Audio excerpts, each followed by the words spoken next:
I want to make it look like I'm hard on crime or I'm hard on bad cops or whatever. So that, like, instead of doing something reasonable, like, it sounds weird to say that, but like something reasonable like a negligent homicide, they're like, murder in the first. It's like, you know, you're not going to get that, right?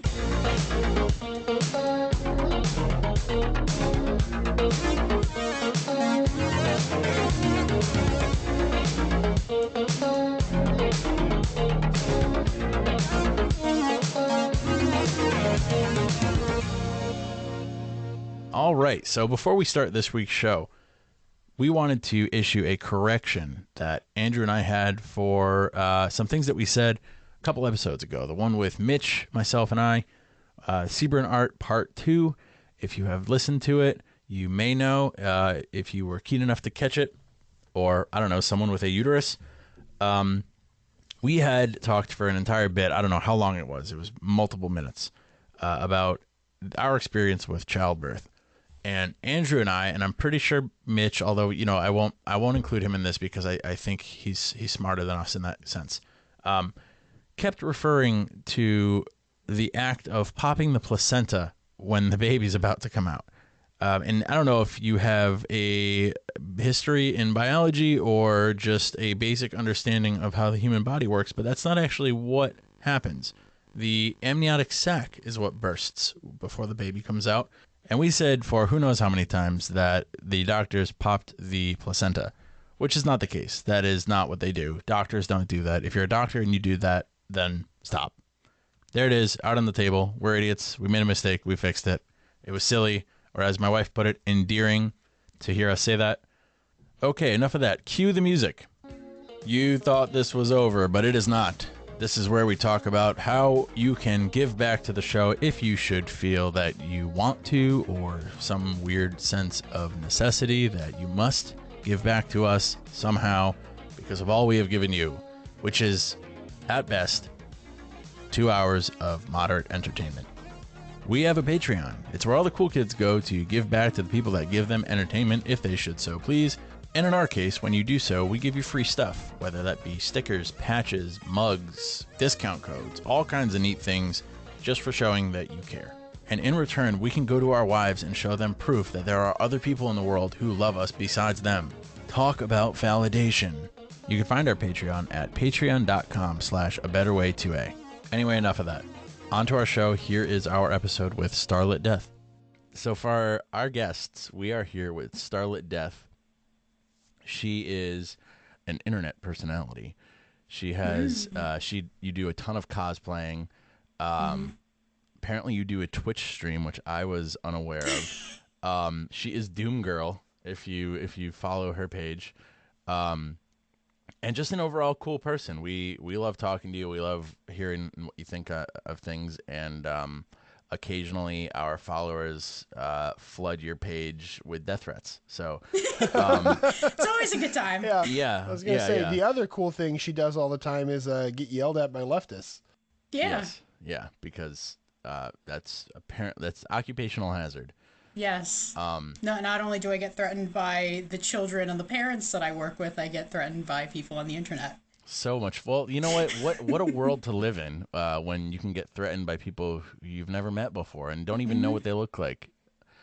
So, I mean, just for some backstory, if you want to just go into a little bit of what you do. Why do you get death threats? What?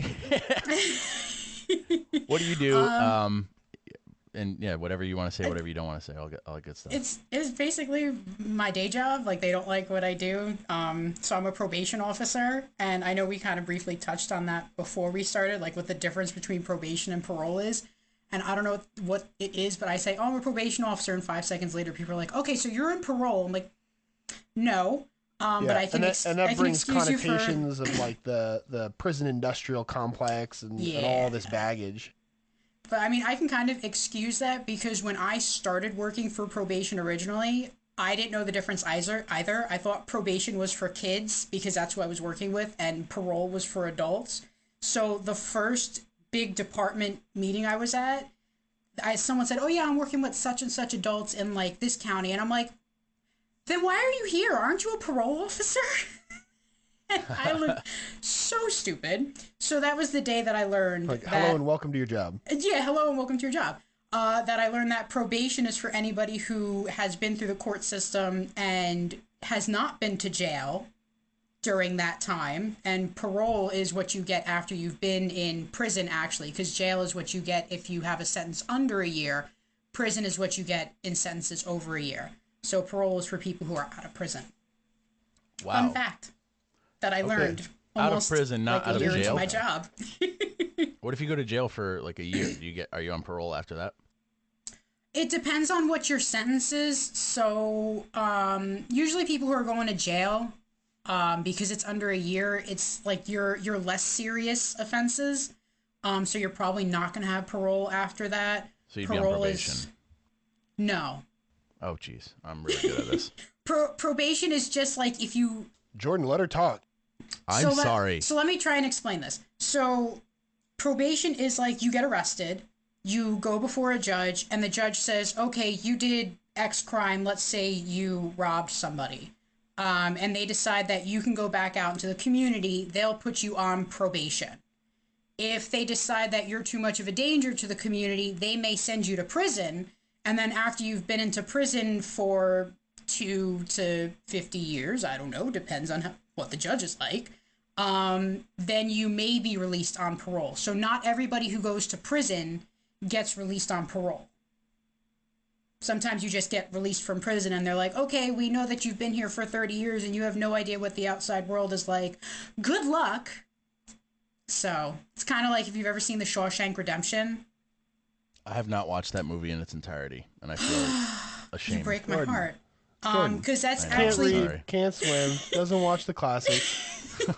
that's it. Thanks, So when I Andrew. teach probation and parole, because I teach 2 college classes and one of them is probation and parole. So when I teach probation and parole, I'm like, you guys have to watch this movie because it is the perfect example of what it's like for prisoners getting out on parole. Because you get some guys who go out and they can do really well, and then you get other guys who come out and because of prisonization, they're like, I don't know how to function in everyday society anymore, so I'm either just going to kill myself or I'm going to commit another crime to go back into prison because at least I know what it's like in prison and I feel safe there. And I'm doing like very hard air quotes because there is no Right, such 'cause thing as it's safety like in prison. relative, right? It's Yeah. like a subjective. Isn't that a sad thing though? That you spend so much time in one place, and these places are supposed to be. I think one of the arguments that I heard is, prison doesn't necessarily. It is punitive, obviously, because you did something wrong, but people say all the time that it's supposed to be rehabilitative also, and there are so many people who once they go into the system just end up back in the system because it's not rehabilitative. And a lot of it is, you don't, like you said, once you're gone, once you're out of society for a period of time, you it's really hard to assimilate again, especially if you don't have any marketable skills. And It's just so weird because we were just talking to Jim about being like lonely, being disaffected, longing for like a group, in the context of like like fascism in the military, and then here we are also talking about people that can't adjust after coming out of the institution of prison. Like So that's actually what parole is supposed to help you with. And like I say readjusting. supposed to because, prison, it's still not where we would want it to be, but they're trying to do like marketable skills there, doing therapy and substance abuse management and stuff in the prisons. And But presumably, sometimes, like if you get a degree in electricity, like to be an electrician in prison, you have a degree there. You are a licensed electrician, but people still won't hire you because they're like, well, you got this degree in jail or prison, so it doesn't count. yeah, but online community college is fine. Yeah. Not that there's anything wrong with that. I'm just saying, like, education is education, and that's it's silly that there's still a stigma surrounding that. Yeah, it's really kind of sad and it's really frustrating on like our end because we'll be trying to help people get jobs. Maybe not so much on my end because I work with juveniles 15 and under, but like my counterparts who work with the adults, they're trying to like get these people jobs and the jobs are like, well, you're involved with a criminal justice agency, so we're not going to hire you. And it's like, I could understand that a little bit if like their crime was stealing like checks or something from a cash register, and you're trying to get them a job in Macy's. Like, no, but not even violent crimes. Something related. Something related. Yeah, like something related. I don't even, and it sounds weird coming from a probation officer, and some of my counterparts like give me a hard time about this when I'm like, well, you know, it was just an assault. Because like for the victim, it wasn't just an assault. Like they were punched in the face and it broke their jaw. But at the same time, like, what were the mitigating circumstances? Was it a drunken bar fight? Was the guy like off his meds? You know, there's a lot of stuff that really has to go into this when you're looking at these crimes and whether or not you want to hire these people. And unfortunately, our employment services, as desperate as they are for people right now, still aren't like willing hiring to overlook felons. that. Yeah, even they though just like see the the Army crime does. on paper, they don't see the circumstances. What was that? Yeah. I said they just see the crime on paper. They don't see the circumstances of that individual's life. Mm-hmm. Yeah. Well, and isn't that like what we talk about constantly, nuance, you know, having to look at the details surrounding a specific situation, why things happen the way they do, and not just judging a book by its cover. But that's unfortunately, you're right. That is the system that is in place right now. That is how people think. I have a family member who's a felon, and when I tell people that, their first thought is to think like, oh, what does he have a family member who murdered somebody, who did something violent? And no, Like, dude, some felonies are really dumb, dude. Grand larceny. Yeah. Grand larceny is a felony, and all you have to do is steal a cell phone, and then you're a felon for life. That's crazy. And it's crazy. It's because it's grand larceny is anything over $500. I thought it was 1,000. I could be wrong. You would know. It may differ from state to state because some states have different definitions. Yeah, but like some of these phones are well over $1,000. You know. Mm-hmm. Yeah. Or even if you steal a wallet and the wallet has a credit card in there, and the person has a $15,000 limit on that credit card, you have stolen technically $15,000 from that person. Shut up. Is that true? That is absolutely true. I had a kid who stole a wallet from somebody, and it wasn't a violent crime, wasn't anything like that, but because the person had a credit card in that wallet, they were charged with a grand larceny. And I mean, they're a kid, so it gets expunged afterwards, and like he didn't go to court because I was like, this is stupid. I'm going to keep you on adjustment, which is basically like for kids, it means that you don't have to go see a judge. You only see me for 3 months, and then your case goes away like it never happened. But I was like, this is stupid. Like you were doing dumb kid stuff, but he was going to have a felony. And if someone who's 18 and over does something like that because you're an idiot or you're impulsive, you know, it was a crime of opportunity because some other idiot left their wallet sitting out on like the table at Burger King and you swipe it, like now you're saddled with a felony for something that wasn't even violent. It makes me so mad. Yeah, really though. Yeah, and that's the shitty thing is that, you know, people, you look at how people perceive felons, and then you think of the circumstances that can make somebody a felon, and they don't line up. They're not appropriate. And for the majority of felonies, obviously, you know, if you murder somebody, but then even murder, there's a reason there's multiple kinds of murder. There's manslaughter, there's first degree, second degree, third degree, depending on the state. You know, there's it irks me as like just somebody who's hyper focused on details all the time when somebody looks at a self-defense case, or something that is like subjectively self-defense to certain people, and they're like, well, that's homicide, like that's murder. Well, no, it wasn't murder because he was defending himself. Even if he killed the guy by accident, like, oh, and he killed the guy by accident, like that wasn't his intent. He pushed him and he fell down the stairs and died. Like that's not murder in most places. Usually negligent homicide. Yeah, and then like there's manslaughter, and you know where you meant to do it, but you didn't. Well, there was just. And then there's these famous cases of you know, who's in charge of like deciding what charge someone gets again? Is that the district attorney? So what happens is they get arrested for specific charges. So say like you punch someone in the face, the cops, when they arrest you, may put down like on the charging instrument, assault in the first, second, third, depending on whatever happened to the person. And then it's the district attorney who basically writes up your petition that goes before the judge. and they'll take like that one assault charge and turn it into 15 to 50 different charges. Sure. So it's mostly the district attorney, or for Yeah. kids it's like the assistant district attorney, and that's basically just to cover them so that they can be like, oh well, I really don't feel like fighting this case in court, so instead of charging you with like assault 2, I'm going to charge you with like menacing Yeah. in the third. And it's like, well, Okay. no, they broke his jaw. Like, how is he being charged with menacing? Is that just discretion Yeah. of the district attorney or the assistant district attorney, or Yeah, how does that? it's what they can prove. So like, and actually, it's what they can prove, and it's how good of a district attorney you have.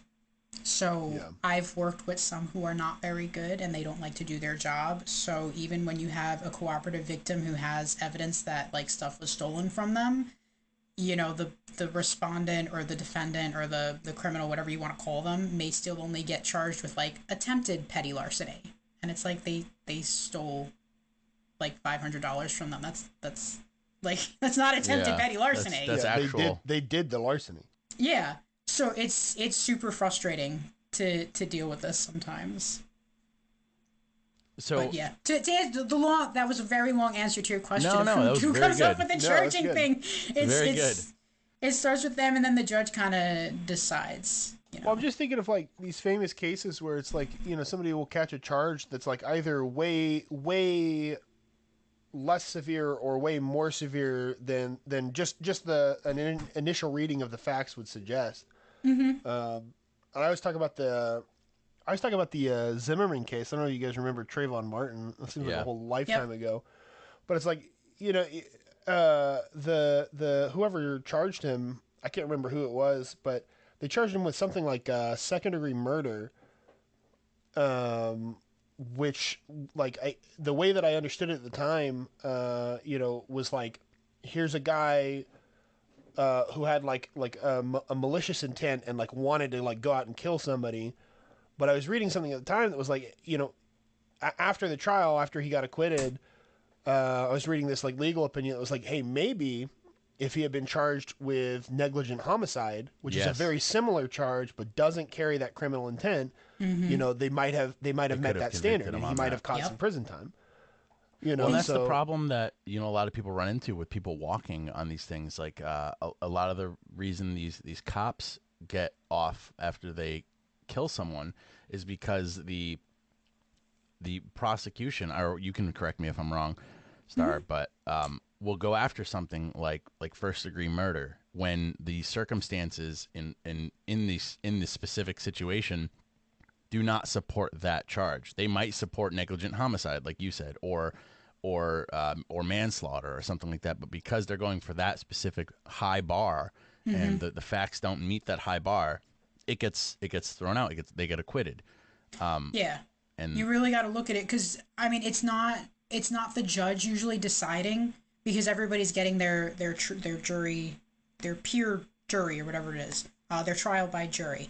So you have to figure out like what is going to make most sense to this jury. And sometimes these DAs come in and they're like, I want to make an example of this guy, or like I'm up for re-election in another couple of months, so I want to make it look like I'm hard on crime or I'm hard on bad cops or whatever.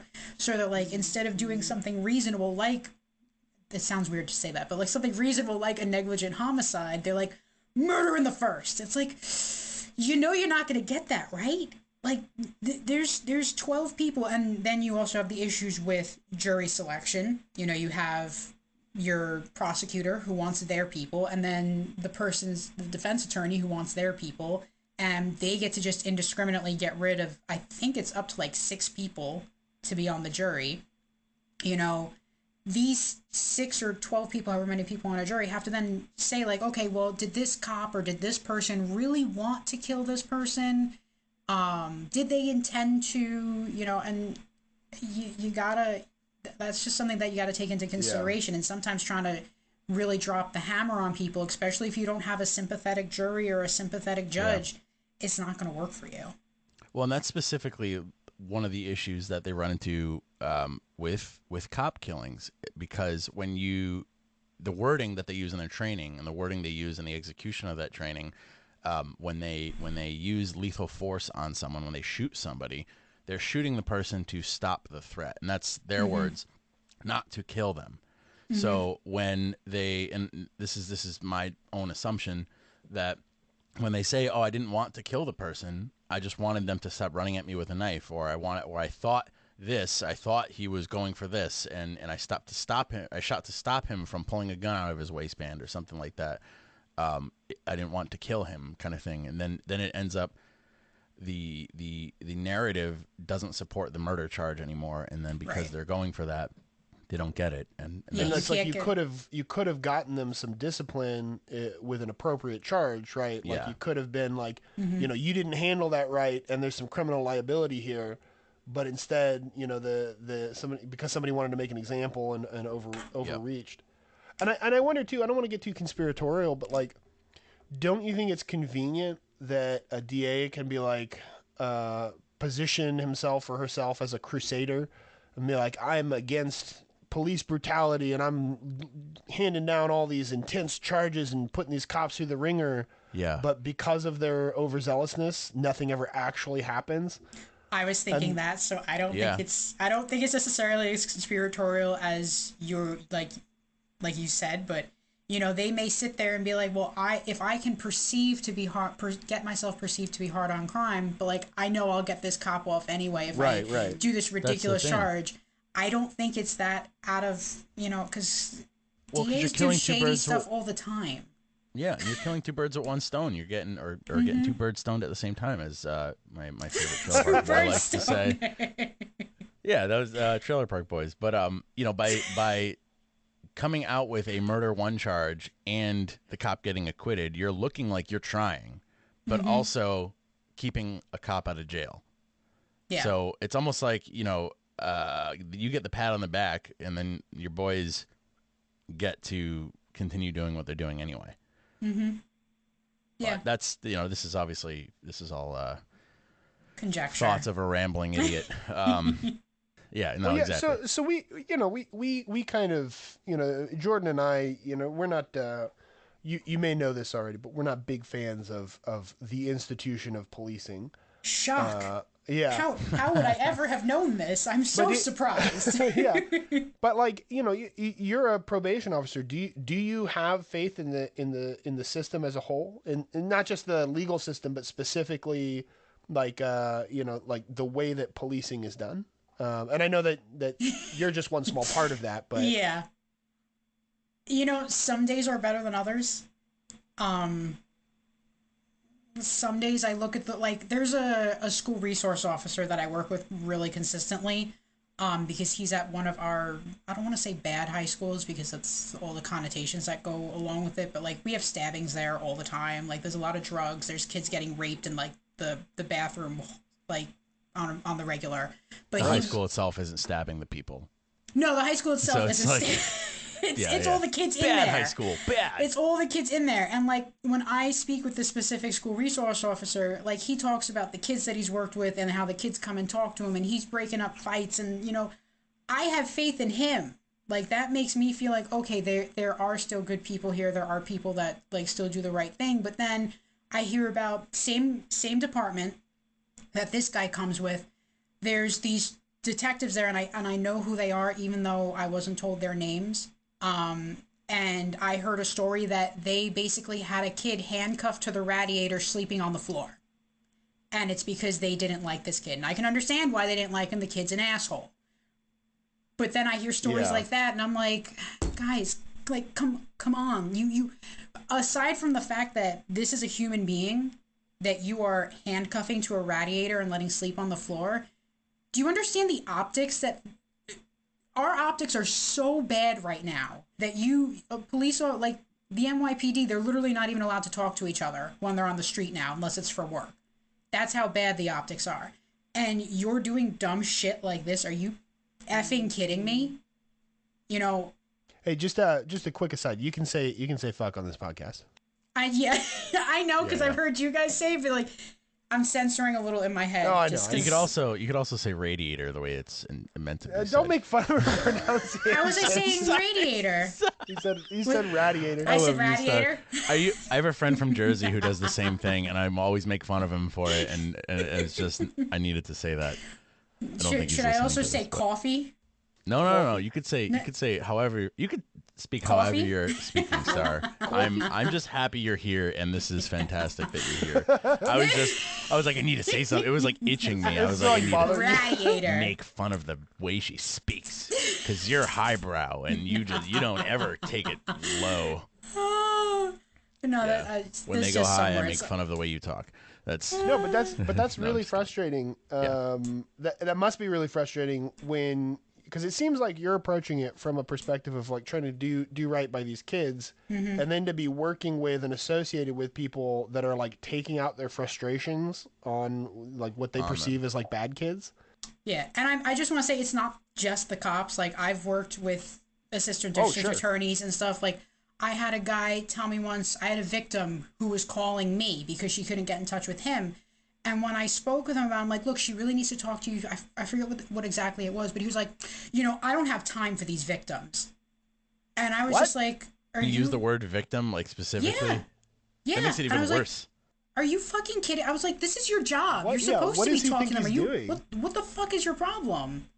Even the judges, I have so many stories.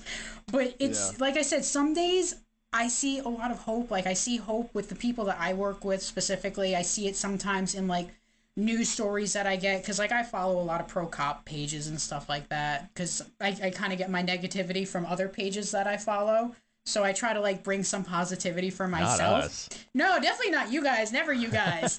And that makes me feel good about it. Like, okay, we're going in the right direction. And then, like, stupid shit happens or bad shit happens. Like that thing that you posted a couple of days ago with the 3 cops beating on that guy. And, oh my God, that was brutal, dude. Yeah. And that guy was like, he was mentally, I can't remember what it was, but there was like something wrong with the guy.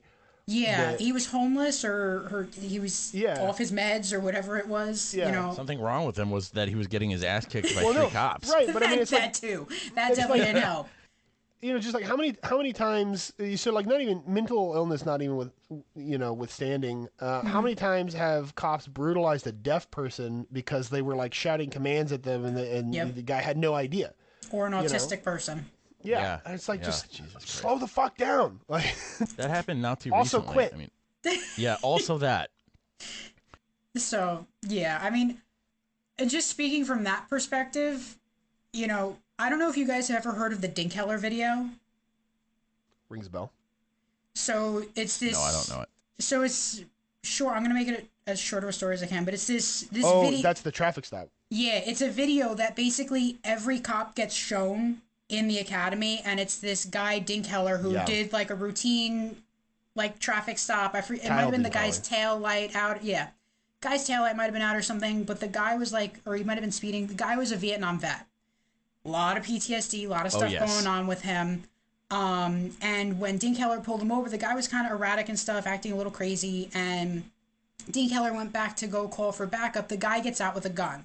So Dinkheller is now like trying to talk him down, de-escalate, whatever. The guy aims his firearm at Dinkheller. Dinkheller shoots at him and misses. Some people think that he fired a warning shot, which is probably the narrative that they're pushing in the academies to be like, don't fire a warning shot, which you shouldn't. If you're pulling your gun out, you should just shoot somebody. You shouldn't be fucking firing warning shots at all.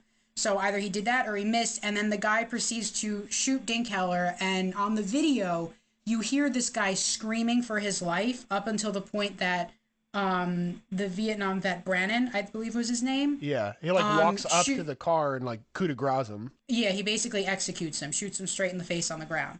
So that's a video that gets shown to young cops in the academy, and they're basically like, don't trust anybody, they're all out to kill you. And that's, I think, where some of this comes from, because there's no other like mitigating narrative to give these guys. Yeah. To say like, not everybody wants to kill you. Like, yeah, you got to be careful when you go up to traffic stops, because not everything is, going to be hunky dory. But at the same time, like, you don't need to treat everybody like they're going to kill you. Like, there's a middle ground there. And I think that's an important perspective to hear from somebody who is in law enforcement, because like Andrew said before, in regards to the 3 cops beating the shit out of the guy, there are a lot of people who, and I remember you got this when you commented on one of our posts, people saying that you're part of this, you're part of this institution, just quit. Just like, you should, if you actually had something against this, you would quit. But then I'm torn with what would need to be done in order to get the results that we are striving for.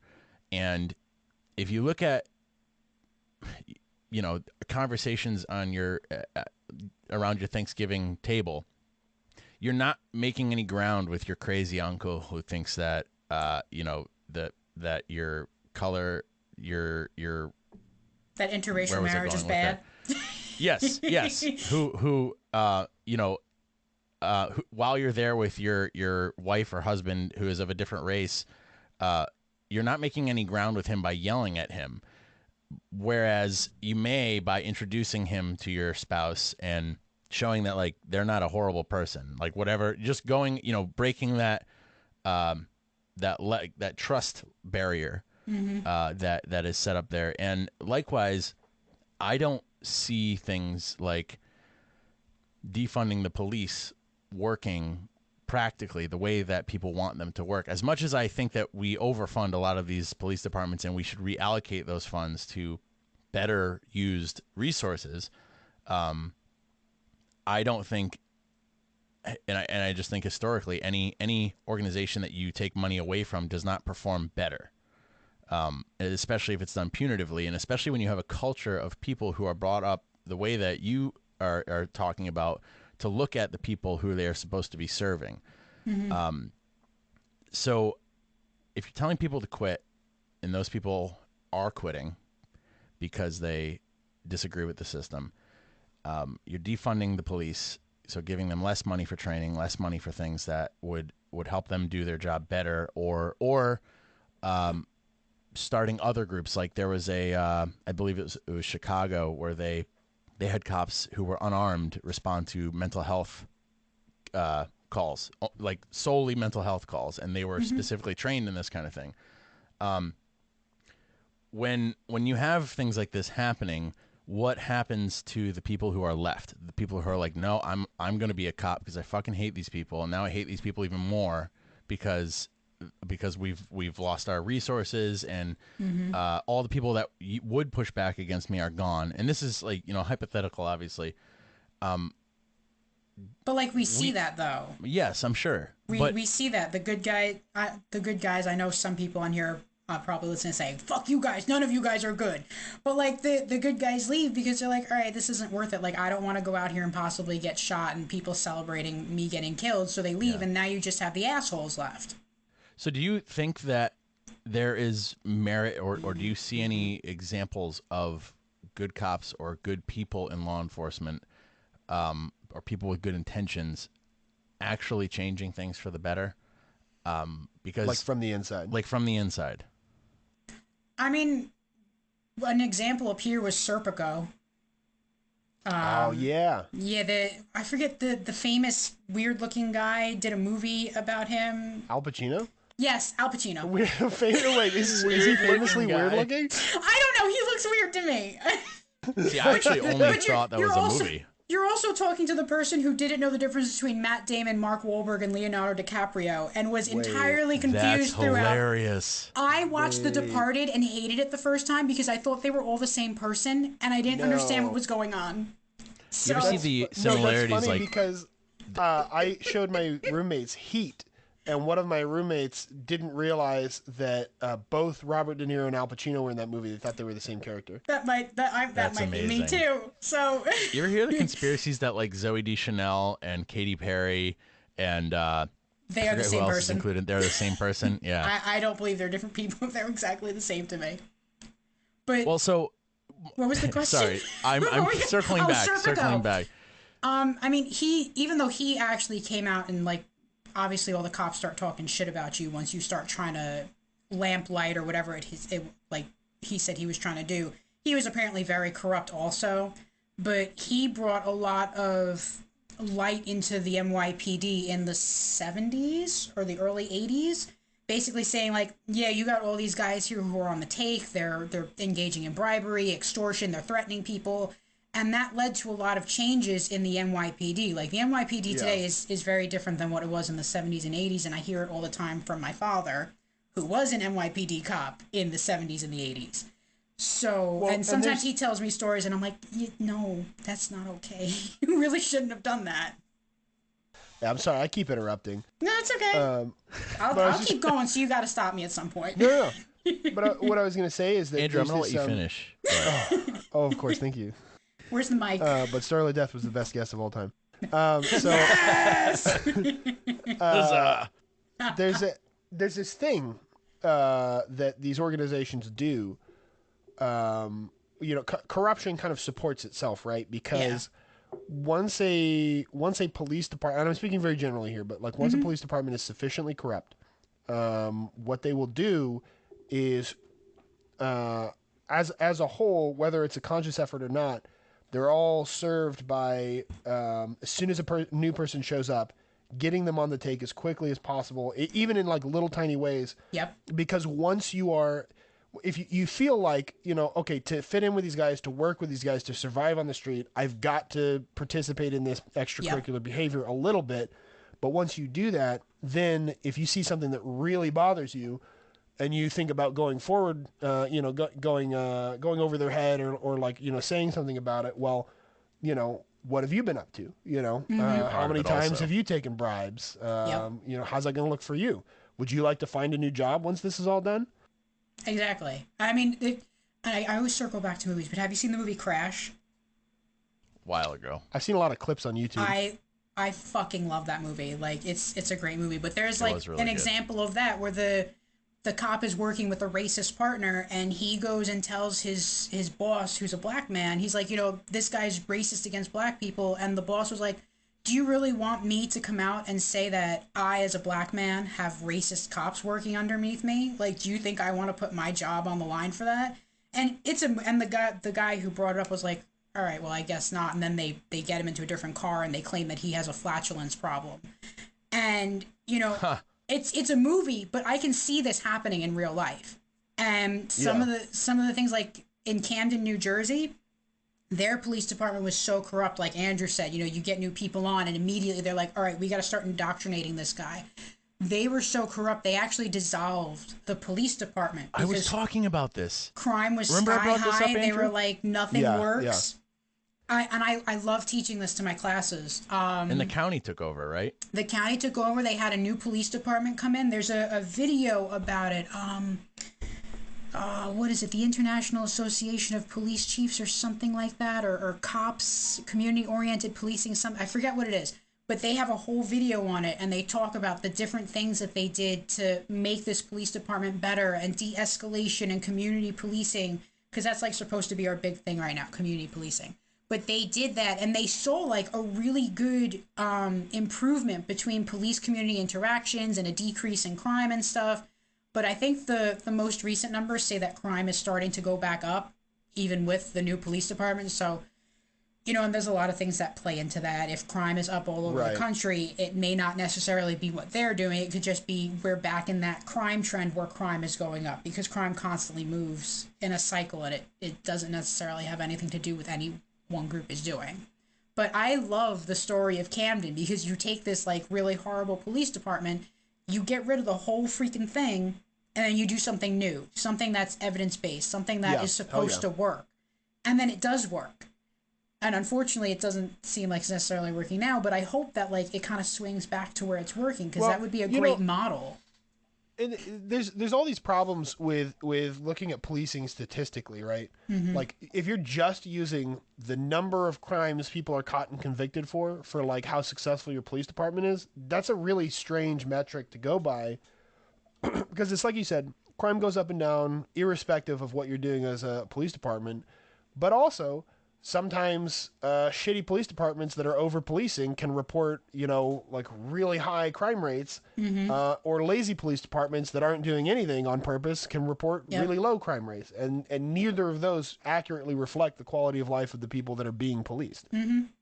Or you fudge the numbers. Like New York City, or you just lie. for a little while, if people were calling the cops and saying they had break-ins and stuff was stolen, they were actually told to report it as not a crime. I forget what they were supposed to report it as, but they were in New York City. Oh. They were intentionally, so officers were being told to intentionally deflate numbers to make it look like crime was decreasing in New York City. So, or like if you get a call from someone saying, oh, we heard gunshots, and you show up and nobody wants to talk to you, it doesn't get reported as like a potential gun crime. It gets reported as fireworks. There you go. Oh, well, at least it gets reported at all, but that's still, erroneous. So I guess if it gets reported, because they don't really talk to you, but, there's that too. So it's kind of like, we have the Uniform Crime Report, which is statistics collected by the FBI to look at crime rates throughout the country. But then we also have something called the victim something survey. I forget what exactly it's called. But it's different from what police stats are, because this addresses people who may not have even reported their crimes, either because they were afraid of retaliation, they were afraid of the police, they didn't know how to do it. Maybe they were illegal, so they did. Or I don't know if I can say.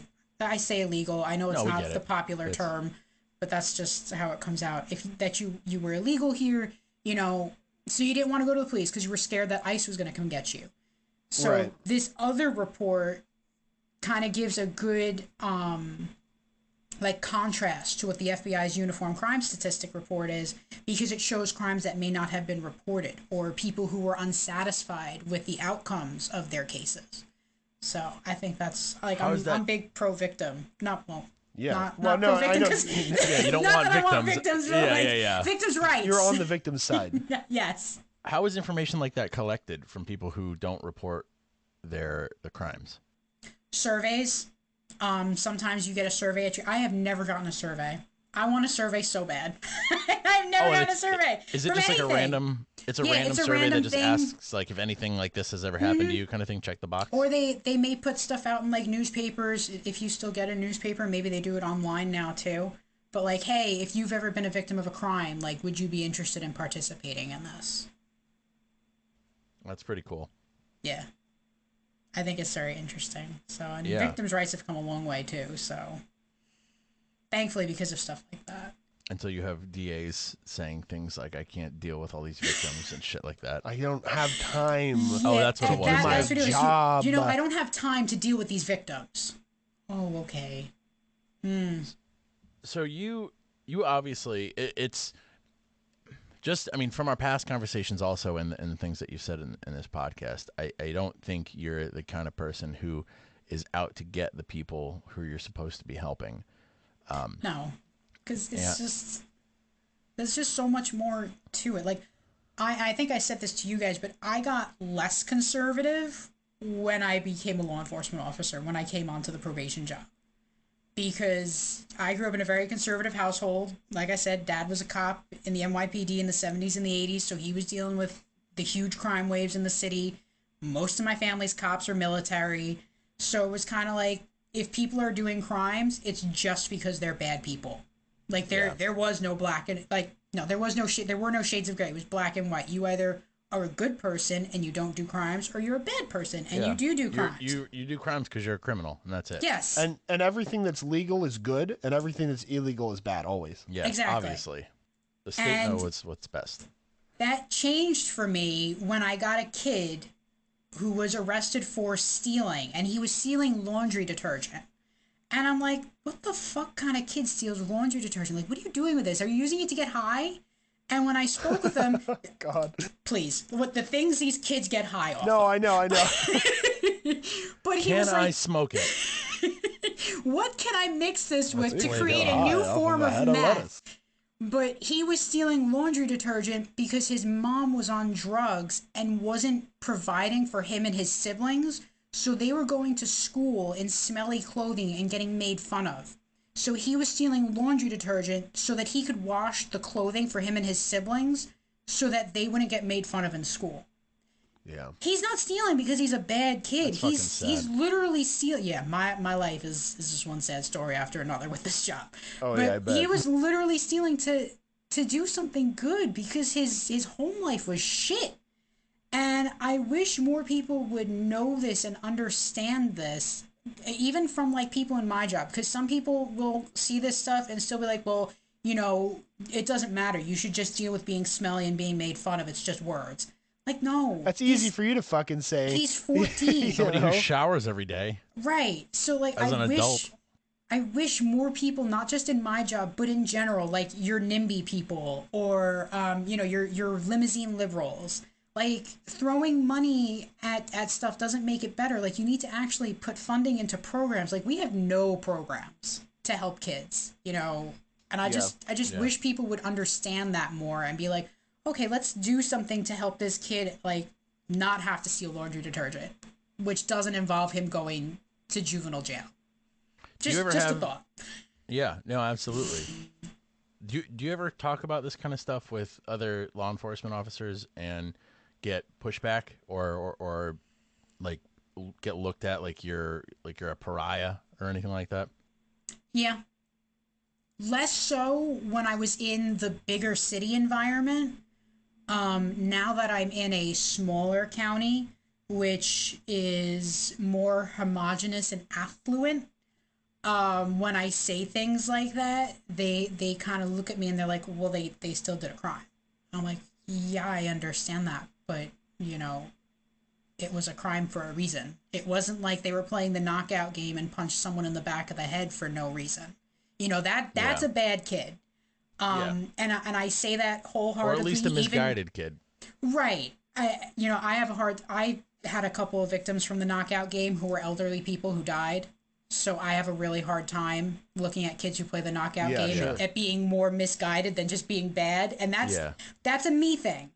But I also can't let that affect my job when I'm looking at them. So if I'm talking to this kid and this is his first offense and like he's got a good family life, he just did a really fucking stupid thing, I can't sit there and be like, well, you know what? I don't like you because you did the knockout game, so fuck you, I'm sending you to the judge. I have to be like, okay, like he has mitigating circumstances, so maybe he should get adjustment instead and not go before the judge. And I think that's what some people forget. They let their own biases and feelings and preconceptions get in the way of what they're supposed to be doing.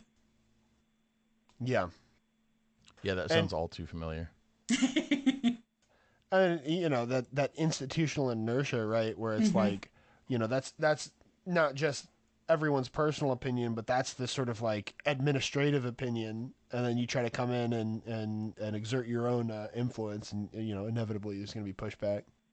Yeah. Yeah, for sure.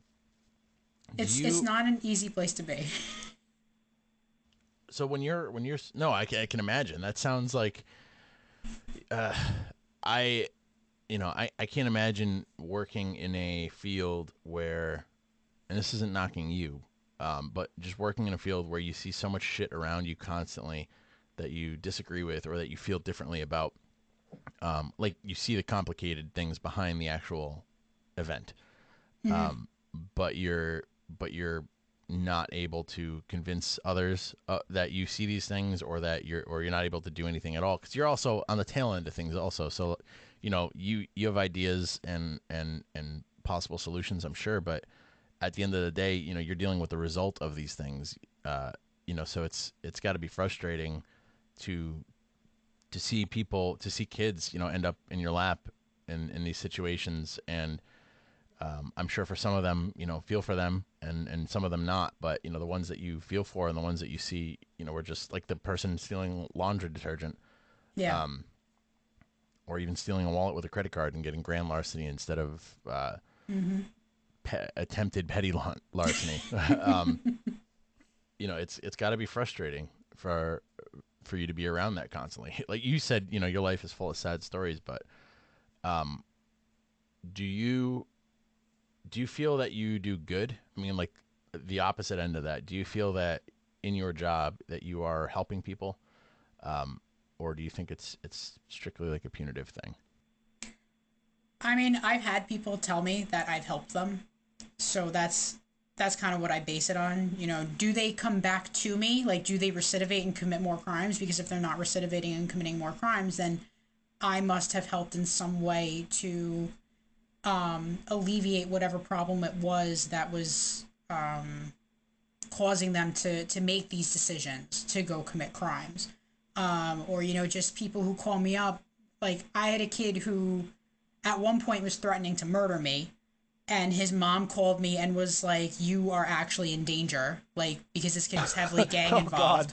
Yeah, it was not a good time. I was really scared, and it wasn't even like my fault that he wanted to murder me. It was some other programs I was working with that got this kid beat up, and I was pissed. But anyway, you know, after he decided he didn't want to murder me anymore, he called me up a couple months later and was like, "You know, miss, you really helped me. Like, I have a better relationship with my mom. You know, I passed my school subjects." And he's like, "You know, that's because you believed in me and you let me trust you." And I'm like, my heart, I'm gonna go cry I'm now. so glad you didn't murder me. Yeah, thanks for not finding where I lived and murdering me.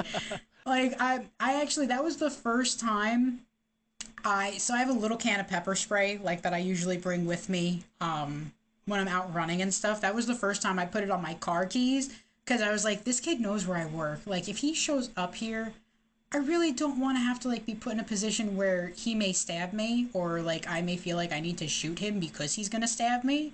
So, like, let's have some pepper spray. So I'll just spray him in the face, and Yeah, hopefully that yeah. fixes it. Just calm 'Cause- them down a bit. Yeah, because I mean, I don't want to shoot anybody, whether it's in the process of my job or like in a defensive shooting on the street. Like, that is the last thing I really want to do. Yeah, it's a bad day when you got to shoot a kid. Mm-hmm. Yeah. Yeah. Well, that's the thing about pepper spray, though, is it takes you from 10 to 0 real quick. Yeah. Well, usually some people are Usually. some people are immune to it, and actually, Which is wild to me. if you have glasses, the glasses will actually stop the pepper spray from getting into your eyes. So we actually learn different techniques and tactics to, like, spray it in a certain pattern. The zigzag or the S, so that it gets around the glasses. But, you know, if you ever feel like you may be pepper sprayed, maybe get some pit vipers, because they're really big. Oh, yeah.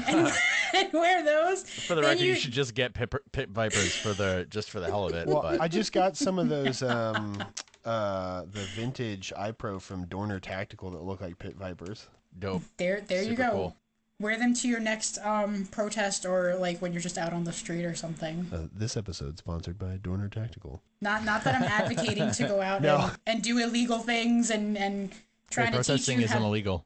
No, well, if it escalates into illegal rioting things, because protesting is good. I approve of protesting. We never would have gotten anywhere in this country without protesting. Speaking as someone Suffrage. speaking as someone who's very happy to have the right to vote, you know, good job, ladies, on all that suffrage thing. Even though It was illegal for them to do that. yeah, and it was illegal for them to go vote, and they did it anyway. Yeah. Going back to our not everything that is illegal is wrong and everything that is illegal is right discussion. I think riots are okay sometimes too, but you know. Well, so just my depends. It's you know, I take them on a case by case basis. I'm not saying there's a whole bunch of people who just heard me say well so and they're like, "Oh my god, Jordan's going to come out and say that he's against the riots." But no. So being in my job, obviously we work very closely with the police. It's a very diverse group of people, I will say that. When the riots were going on in Minneapolis, I think it was Minneapolis, and the police department was burned down, I remember watching that on the news and being like, this is fucking metal. Like, this is, Yeah. if somebody doesn't turn this 'cause into you an guys- album cover right now, I'm going to quit my that job, particular like, situation- start a hardcore band and do that. Yeah. Because that's the shit that, you know, people, I don't, and there's some people who would disagree with me on this. I don't agree with, you know, looting and ransacking private businesses, you know, like mom and pop shops and things like that, just because I know the toll that it takes on the people who own that. And we don't know what kind of people those people are. But I will say, you know, burning down a police department is symbolic as fuck. And I was actually not that, mad about that. Yeah, that department, you got the sense that department was so far gone. Mm-hmm. I don't know if you guys saw this, but the video that came out sometime after the riots, like night one of the protest, the night after the protest started, there were Minneapolis cops in an unmarked white van. Yeah. It was like a shooting from paintballs Vietnam. at people, right? Yeah. No, dude, they were shooting 40 millimeter Yes. like batons at people. Like with beanbags. Yeah, but the rubber one. Yes. Well, and there was a shooting. Not a shooting, but there was an instance that, and I remember we posted about it a while ago, where because they were in an unmarked vehicle doing that. Yes. Somebody who was a legally armed resident of the city and an Army veteran, he thought he was getting a drive-by. Like a gang so drive-by. he shot back, and you can see from the officer's badge cam the round skipping off of the B post of the van that they're in, like the spark from it. And as cops in this situation do, they responded like they were doing nothing wrong and proceeded to charge this dude, who then immediately saw they were cops, threw his gun down and got on his face, like put his hands behind his back. He was like, "Oh my god, I'm dead." Yeah. And in it, he was like, I think in the video he was like, "I thought y'all were shooting at me, like I didn't know you were like cops, yada yada." But like 100% cooperative, was like, "Oh fuck." So for police to be doing something that makes other people feel like they are the ones who are in danger, whose lives are threatened, because I'll be honest, I don't know what I would do in that situation if I saw a van of people. I would do what he did. Well, I would shoot back, and then I would immediately be like, "Oh no, it's the Russians! Uh-oh. They finally landed. They're here for us." Anybody, like that's so fucked up. So he got off though, and that was like one of those things where I was like, you know what? There shouldn't have been any. I can't say what I'm thinking there, but he didn't do anything wrong. Well, but no, not at all. You started getting the sense that as a organization, Minneapolis Police Department was so far gone. Yeah. And just everything about the way that they responded to the shooting, to the riots, everything. It was just like, this is a garbage police department, And they're definitely out there.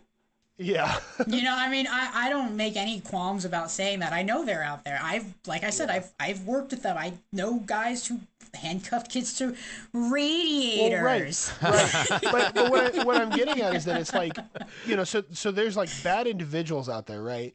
But then in this instance, all of the stories coming in, it was like, this is a whole department full of these like overwhelmingly. Yeah. And that's really scary to think about, is that it's like you find yourself in a situation where at every level, every police officer and every DA and every lawyer and every judge that you talk to is going to be like in perfect formation against you. Like, that's a scary place to be.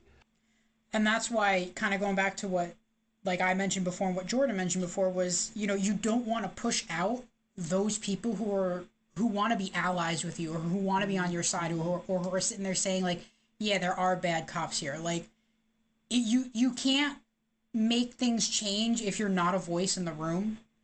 And someone said that to me recently, because I was like, oh, I don't want to join this gun club because it's all a bunch of old white dudes, and they don't respect me. They don't want to hear what I have to say as a woman. And one of my friends, who's also a woman, was like, I joined because I can't make change if I'm not sitting in the room with them.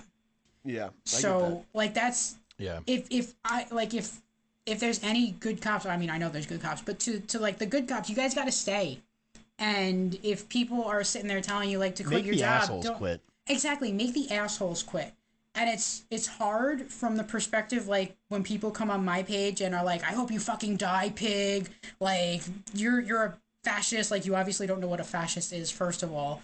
But like, every so often I sit here and I'm like, fuck these guys. Like, I hope they all get arrested and I hope they rot in jail, because they would fucking shoot me in the face the first chance they got. And, after I've had time to calm down and relax, I'm like, all right, they've probably had something bad happen to them in their lives, or, they've just had the propaganda, given to them their whole lives, and they can't see the grays. They can't see the shades of grays, because there's other people who tell me, like when I complain about these people, the other, like, right-wing people that I know are like, well, no, the only good communist is a dead communist, and you know, just fuck these guys, don't talk to them, they hate you, this and that. I'm like, but like you can't have any conversations or fix anything if everybody's constantly telling each other to go die, I hate you. Yeah, Because for real. I'm Exactly. someone sitting here saying, hey guys, I understand there's a problem with the system. I want to try and make it better. And you're just like, fuck you. Okay, Whatever, well, loser. you're going to tell me fuck me enough times. Fuck And off, eventually nerd. I'm going to be like, you know what? Fuck me, fuck you.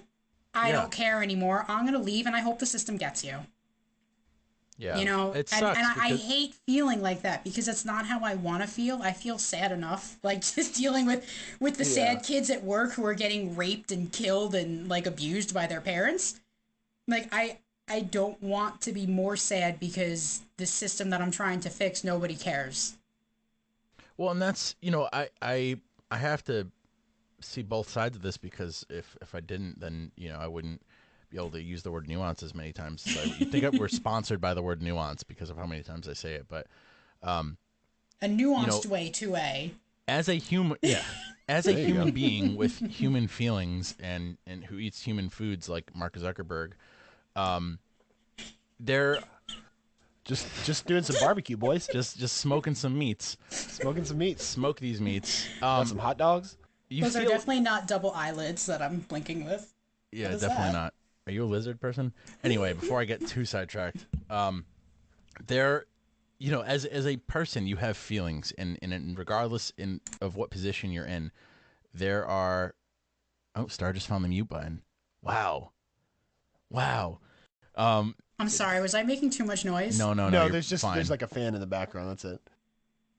Don't worry Oh, about that it. It's might- fine. Don't change it. Don't Not change a problem at all. No, don't That change might be it. my Don't worry air about it. conditioner. Perfect the way you are. Sorry. As a person with feelings, you are not immune to the way you feel as a result of how other people treat you. So, as a cop or as somebody in law enforcement, having this perception that everyone is out to get you constantly, and being sent death threats and things like that is going to make you feel a certain way. I think in the same way that somebody growing up in a neighborhood that is over policed with racist cops who are constantly out to get them would feel. Because when you grow up in a neighborhood or in an area like that, of course you're going to think like fuck cops, fuck these people. Like all they've ever done is try to catch me doing something or to fuck my life over. Because the ones you're dealing with are racist assholes and pieces of shit. And likewise, if you're a cop who is in an environment like that and not one of those cops, but then being treated like you are, you're going to feel a certain way against towards those people. And it's this self-fulfilling prophecy, this ever you know Yes, I love that. well, it is though, and it's something that it never stops and it never gets better because and it's like what came first, the chicken or the egg? We know obviously in this sense, racist cops came first, but that is it's just the cycle we know that. We know, I mean, just like policing in America, it started as a race, sure. like slave catchers, obviously, but that's not to say that every cop in America now is a slave catcher, and thinks that way. And you're an example of that. And the example that I bring up is a friend of mine who I've been very good friends with for like almost 20 years, who then became a cop. Yeah, he became a cop because being a fireman was too hard. Yeah, well, I will never stop telling him that. I always laugh when you make that caveat when you talk about this friend. You're like, oh yeah, I've known this guy for a while, but like we were friends before he was a cop. Just to Yeah. be clear. To be clear, Just to not lose my anti-cop my cards. leftist cred. Well, Yes, my leftist cred. Yeah. No, well, I mean, I'm I sure. always laugh and I'm like, oh my god. I'm sure, like, you know what, I say how what I feel, and that it is what it is. I'm sure there's some leftists who are like, no, fuck this guy because he's some leftists who are saying fuck this guy because he like thinks this way about cops. But I bet then I'm sure, Patrol PDX would have something to say about that. yeah. Didn't they get rid of the little cop dog on Paw Patrol because they felt it might be intimidating to children? I saw something like that, and I was just like, is I don't know if this they did, absolutely fucking, like, are they I saw serious? I saw a lot of memes that were like ACAB, even the dog on Yes. Well, those are Paw fucking Patrol. funny. Those Yeah. Yeah, I Even laughed this at that. fuck. I was, even I But laughed at yeah, that, I don't but know, but I Yeah. don't know if they actually changed it. I would be very surprised if they did.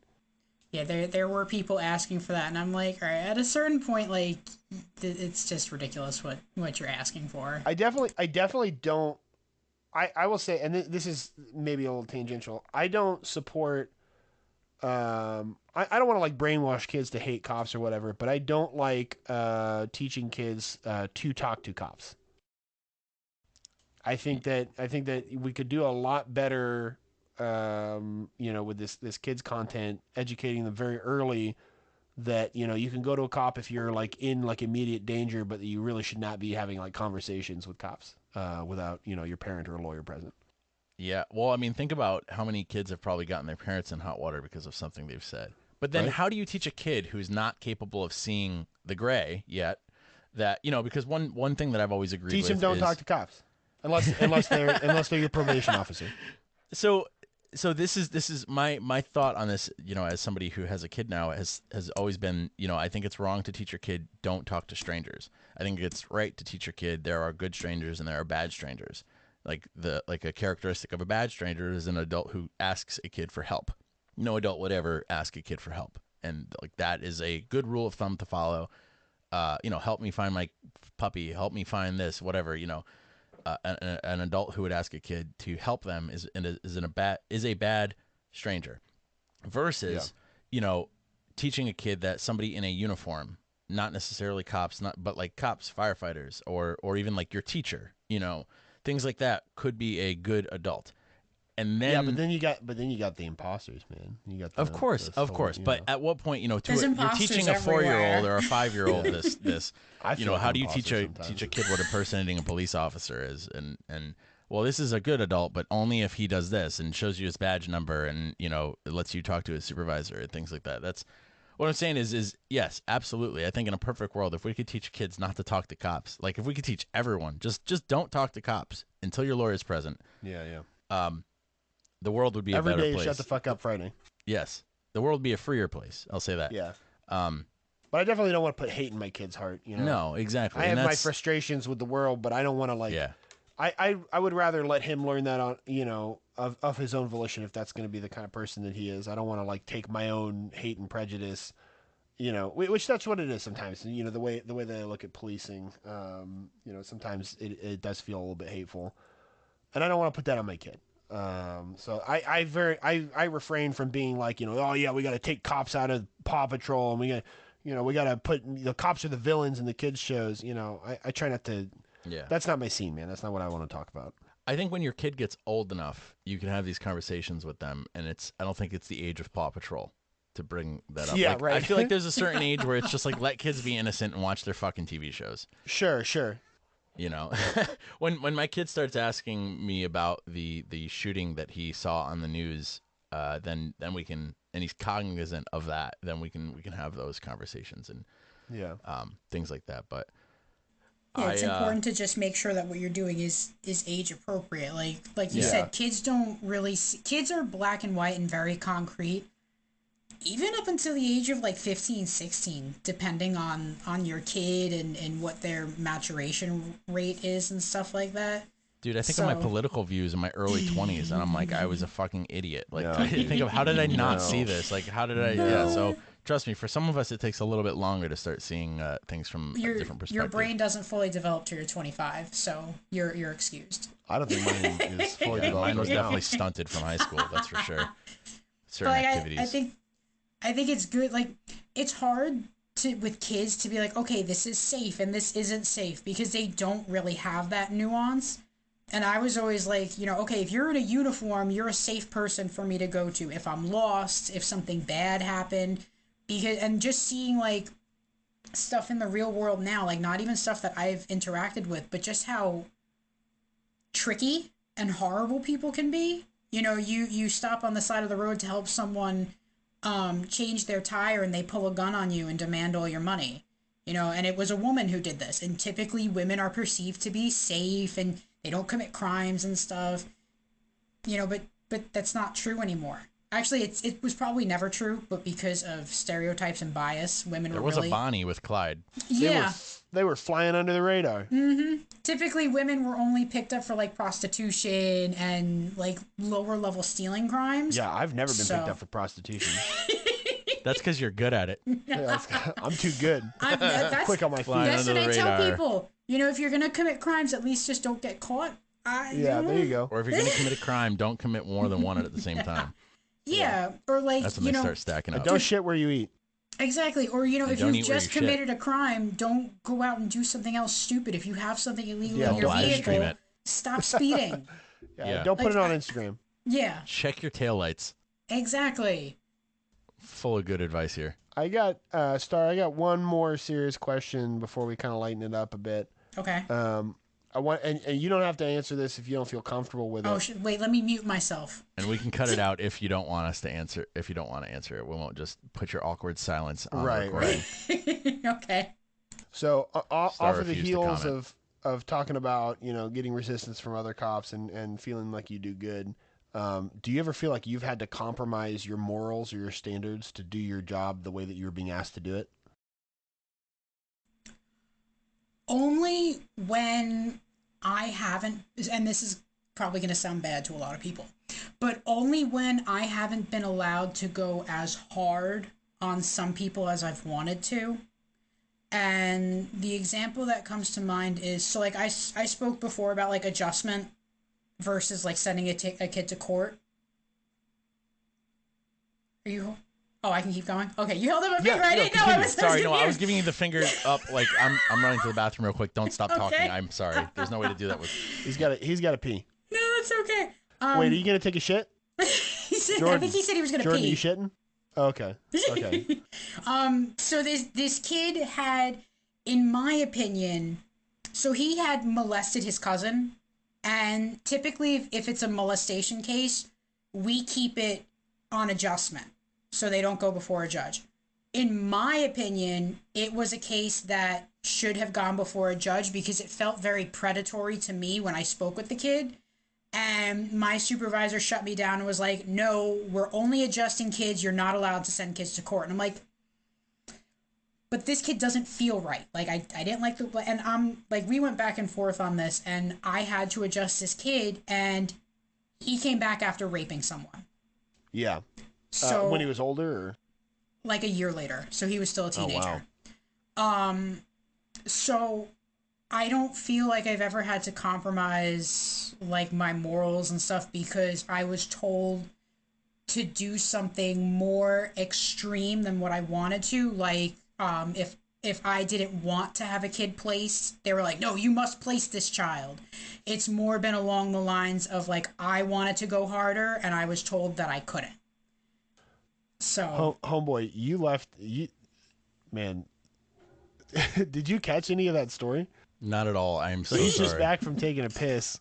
I waited as long as I could. I should have waited. Don't summarize it. Let him experience that story when he goes back to edit this episode. Okay. This is what's gonna happen when the last episode I came in late on because I was helping my mom with a car situation and we like they had talked about all like the deep shit before I got on and I was like, well, no reason to summarize it. I'm just gonna listen to it while I'm editing. But yeah, that's sorry about that. I was like, I'm literally, my eyeballs are floating. I need to leave right now.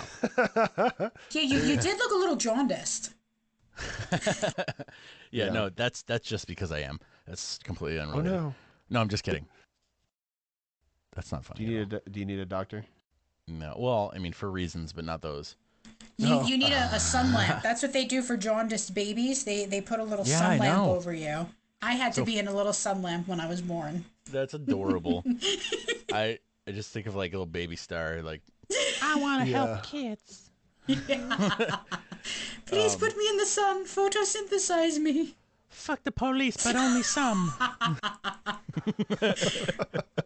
Photosynthesize me. So, fun fact, like when we had just had our kid, they take you, this has turned into the A Better Way to A and New Dad podcast, by the way. Where Andrew and I are constantly it's just spilling out into everything. We're trying to do Did you guys know I had a kid? We're trying to do like a special episode about like dadhood and parenthood, but then we just keep also talking about it everywhere else. Yeah, so it's almost like this episode will come out after Mitch from Seaburnart.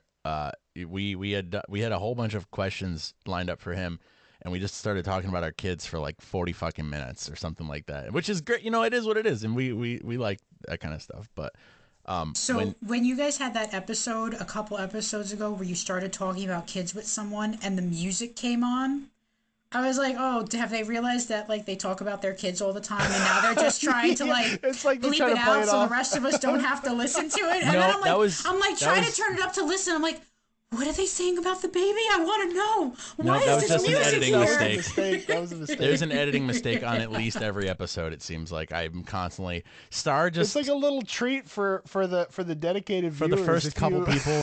I feel like I wonder. I look at how many people listen to our podcast, and I wonder how many more we'd have if like if we didn't just ruin their fucking commute in the morning with a shitty subpar like editing job. No, like you guys are like. You and RC at this point are the only podcasts that I'm up to date on. I used to be up to date with Seaburnart, and then I stopped listening to them for a little bit because every episode I listened to had fat shaming, and I just listened to the one with Nathan where he clarified some of their opinions on that, and I was like, yeah. Oh, okay, like this makes me feel better.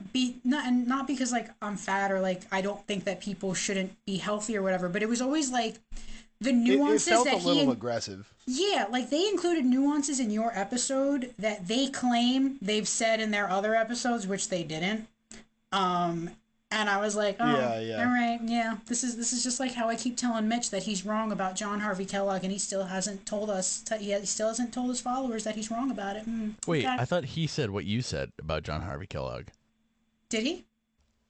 The thing that you posted about John Harvey Kellogg, I was like, oh, you're clearly watching the Seaburnart podcast because this is what they talk about on their episode. Or did I read that wrong? So, but she also said that she stopped listening at some point. Yeah, so I have heard them talk about John Harvey Kellogg, and when they had their whole cereal episode about that, I actually messaged him and was like, I can understand your rage at John Harvey Kellogg because, yeah, he did try to give people yogurt enemas to like cure them of masturbation and like stuff like that in his and like the cutting of the foreskins and whatever, even though like as I've told Mitch, a foreskinless penis is a better penis. Sorry, this is going if in the either summary of you... for the podcast, by the way. This is the drama. This is the real drama. So I did tell him that, but I was also like, John Harvey Kellogg is not the one responsible for putting sugar in your cereal. It was actually his brother William. And I've been waiting. Maybe he did it in one of the episodes that I have not listened to. But I was like, you should tell your people that it's not John Harvey they need to be mad at. It's his brother William or whatever his name is. Because that's or actually... at least spread the anger around. Right. Yep. And that's why John Harvey and his brother actually split. And there's this whole drama around that I learned watching the History Channel's like Food Wars thing. And I loved it. Yeah. Wasn't John Harvey Kellogg the one, though, that was pro, like, super fibrous breakfasts, though? Because he said that a full colon made you feel like you were about to orgasm, and that was gay. So that he wanted to add more fiber to your diet so that you shit regularly. And that you wouldn't want to masturbate. But he did not put sugar in the cereal. And that is what my contention is with Mitch and Nathan, because they keep talking about how he put the sugar in the cereal and he didn't. It was the brother. Can you imagine if more homophobes just got into like dietary professions and like that's how they were spreading their homophobic agenda instead of just being fucking assholes? Like, it's all a big conspiracy. It's the fiber conspiracy. Can we also address that, like, maybe it's kind of super gay to be really worried about what's inside dudes' assholes? 100%. We don't talk about that. Yeah. Not that there's anything wrong with that. We just don't want you to come. You're going to be a homophobe about it, but all you're talking about is like just absolutely reaming dudes' colons, like and talking about other men masturbating constantly. Like this is what I'm focused on right now, and I'm focused on preventing it because I think about it all the time. Yeah, I don't know. A lot of latent homosexuality. I wish I stopped thinking about men masturbating. And I want your foreskins. Foreskinless penis is the better penis.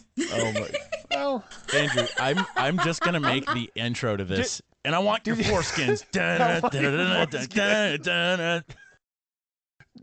gonna be it. we still Sorry don't, to we everyone still who don't has a know foreskin. we still don't know the state of Jordan's penis. No, and you never will. It's gonna be I don't mystery. want I to listened know. to that episode Nope. the other day, and I was like, wow, this was a perfect deflection. Let's introduce our guests. That was good. I'm just thrilled that we're building a continuity of drama and lore on this podcast, whereby guests reference each other and their disagreements. I love that. I think that's fantastic. Like so one of the shows that I've never watched in in succession, but I've always wanted to, is Always Sunny in Philadelphia. And the reason I love shows like that are because you can watch any episode and enjoy it without having to be like deep into the lore of it.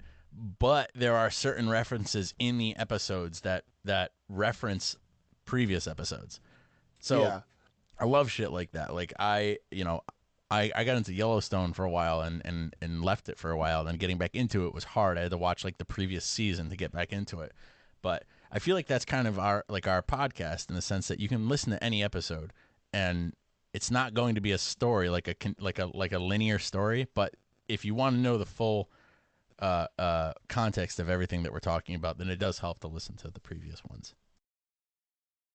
Yeah, I agree. It's Anyway. definitely a fun little like Easter egg hunt throughout the Yeah. episodes of A Better Way to A. Oh, did you catch that reference from episode 6? It ties into episode like 35. And I feel like we've well established some stuff about Jordan, but I feel like I'm still kind of an enigma on this show. People don't know. We know you're a libertarian with a lowercase L. Yeah, there you go. We know you love your son. I can swim. We know you have 5 dogs.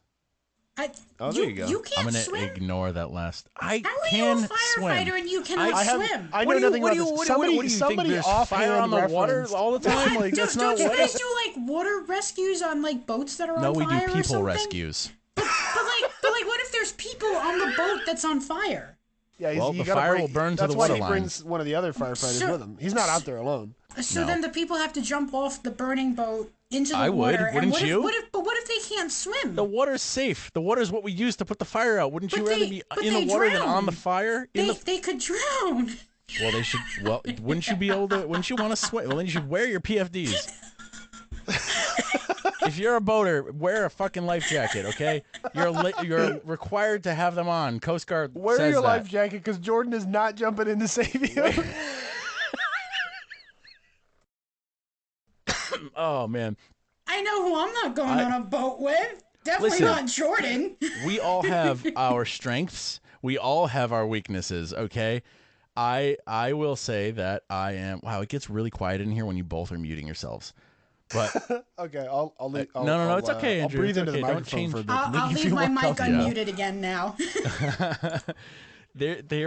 I can swim, for those of you wondering. And if somebody's life just was in giving him a hard danger, time. I could absolutely jump in the water and He also save can them. read.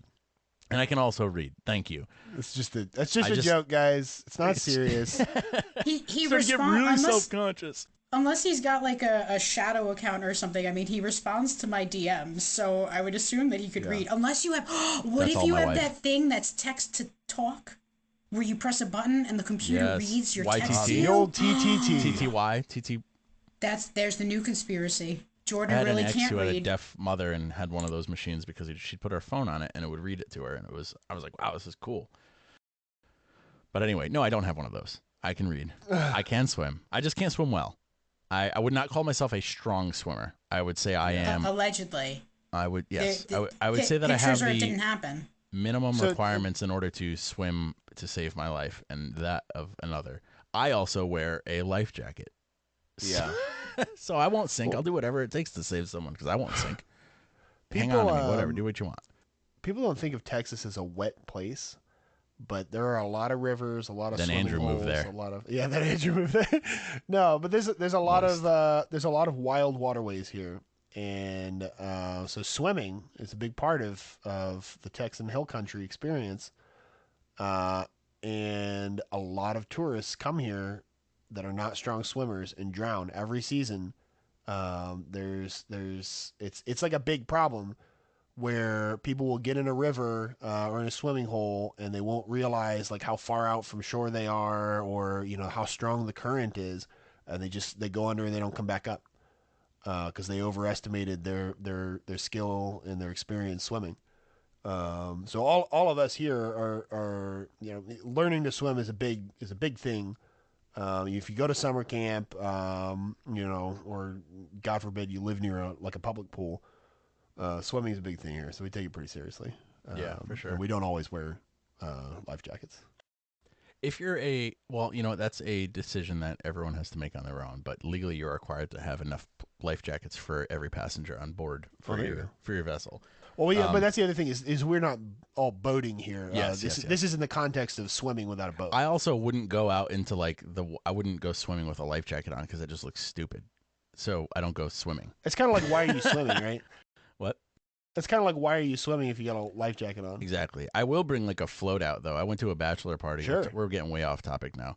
Went to my friend's bachelor party at his like father's lake house, and we all went out swimming in the lake. But by me going swimming, I meant I brought a tube, and I just kind of paddled out onto the lake. But my friends were constantly trying to flip me over, and it was a terrifying experience because we were far away from the shore. Because you couldn't swim? I could swim. I just didn't want to try. I'm fully thrilled about it. Yeah, I wouldn't have been thrilled. Do you want to know a fun fact about the Titanic and life jackets? Yes. So when the Titanic sank, life jackets, obviously very floaty, they're supposed to be, but they were made out of cork, like cork, like what you put in the wine bottle. So when people put their life jackets on and then jumped off the ship as it was sinking, cork does not go under the water like at all, even with a person attached to it. So as these people were hitting the water, they were going down, their life jacket was staying up and basically snapping their necks. Holy shit. So what the fuck? Yeah, so your life jacket isn't always your friend, especially if it's in the They're early not made 1900s of cork and anymore, made out of Star. cork. Jesus Christ. That's horrible. Can you imagine being like, I'm saved. This is going to be It's amazing that after all of this time, I'm still learning horrible shit about the Titanic. That's the thing about history, man. Shit always comes out. There's stuff that like shit always comes out. You can't hold it in. Yep. Especially if you're given an enema from John Harvey Kellogg. Especially if you eat Kellogg's. Buy rich food. Yep, because if you don't shit, that's gay. Is that going to be on a t-shirt or a mug? If you don't shit, that's gay. Oh my god. What is wrong with people? Good. Let's bring it back to on topic here. Yes. Do you ever cosplay at shooting competitions, or do you take that like real seriously? Because we've seen that you do shooting competitions as well as cosplay. Yeah. So I haven't, mostly for like safety reasons. We're really big on safety. I do have a double barrel shotgun that I want to take to a range where I'm allowed to like run around outside and dress up stuff. Exactly. Yep. But like I want to do that. But yeah, I would not do that at a shooting competition. Like, I'm weird enough as it is, just being a female in the sport. I go to these things and there's like 200 people, and out of the 200 people, there's like 10 women. So, it's already an aberration seeing me there. It would be an aberration. Can you imagine if I was there with like a wig and like I don't know, my fake Doom shotgun and stuff? Like, people would be like, "What? Are you familiar with Wordy Door? Mm-mm. What? No. Wordy Door, which is dirty whore, but he switches the two letters. It's a cross-dressing, not trans, I believe, but a cross-dressing shit poster, like gun shit poster, who will go to FUD ranges with FUD guns, but dressed as like an anime girl. Wait, is this person on Instagram? Because I want to look them up right now. I don't know. This kind of predates the gun culture on Instagram. This is like an old gun shit post kind of thing. Let me see if I can find some content. Like, yes. That's like awesome, because I hate these fuddy guys. Like, I was at a trap and skeet range with my friends, and I had pants on. Not that like I don't normally wear pants, but I'm differentiating between like pants and shorts. And this old guy came up to me and he goes, "What's underneath those pants?" And I'm just like, What the fuck? who the fuck are you? Why is this an appropriate thing to ask me? Like, would you ask the other men on the range, like, what's underneath your pants? Maybe he would. No shame. He just sure curious. didn't, though. He That's sure fucking didn't. weird. That's really weird. Yeah, I get. Hey, look, it's a gun. Yeah. That's what's under these pants. Yeah. Hey, look, it's something. Maybe I shouldn't say that out loud. Let's not say that out loud. I can't find any of this dude's posts. I don't know if I'm spelling the name right, but it was sort of like an ephemeral. It was on like Reddit on back when they still had Weekend Gun It before that was banned. They nuked that subreddit. Weekend Gun It. I might even get in trouble if anybody even knows what that is for even saying that. Why? What was it? Well, and now I'm interested. It was like, okay, so wait, you might get in trouble, or we might get in trouble. No, just because it was like, imagine like a pseudo right wing shit posting place centered around guns, like K, or whatever it is. Yes, okay. like K. Oh, okay. So I don't know if you remember on 4chan, regulars would get frustrated when on weekends and on the summer, young children would be bored and get on 4chan and like clog up the boards with, like things that kids want to talk about. And they'd be like, sure as summer in here, sure as weekend in here. And so the K culture that went to the gun subreddits on Reddit brought that sort of terminology, and they'd be like, wow, it's real weekend in here, when people were being goofy and weird. And so then somebody made the gun subreddit, the slang was gun it. And then so somebody was like, okay, I'm going to make Weekend Gun It, and that's going to be the shit posting place for gun memes. Oh, like where people are posting. It's like other the weekend people all the time. Was it like people are posting weekenders and like things like no, that? no, they're like, it's, you can act like it's the weekend there and post your stupid memes all the time. Okay, that's cool. Yeah, it sounds cool in theory. Boundless the internet is. I know. Like, and it's all connected. Like it's all self-referential. You think you've seen maybe not all of it, but like, a good portion of it, and then all of a sudden you discover like, oh, there's this thing here. Oh, there's the dark web. Oh, there's something deeper than the dark web. Oh, there's something deeper than that. We have not discovered the dark web. We do not take part in the dark web at all. We are not participating in that whatsoever. We definitely don't traffic human organs. Please do not. You can download the dark web on your computer. We're not stealing. You can download the whole dark web on your computer. Yeah, it's basically a website. You don't need to have any special equipment or anything. You literally just type a website into Google, and you can access. I don't remember what the address is. I'd have to look it up. I did it we talked about it at a training because we were talking about like human trafficking and stuff. And yeah, the guy definitely want to type that into my Google search. Download the darkweb.com.info.ru. They wanted to show us. FBI. Yeah, they wanted to show us how easy it was to get on there, and you can go on there and just like peruse what's on there, find credit card information. Like you literally do not need any special equipment. You can just. So is it not illegal to go on it? It's just illegal to use it, or what is that? Exactly. You can download it. You can look, but you cannot like.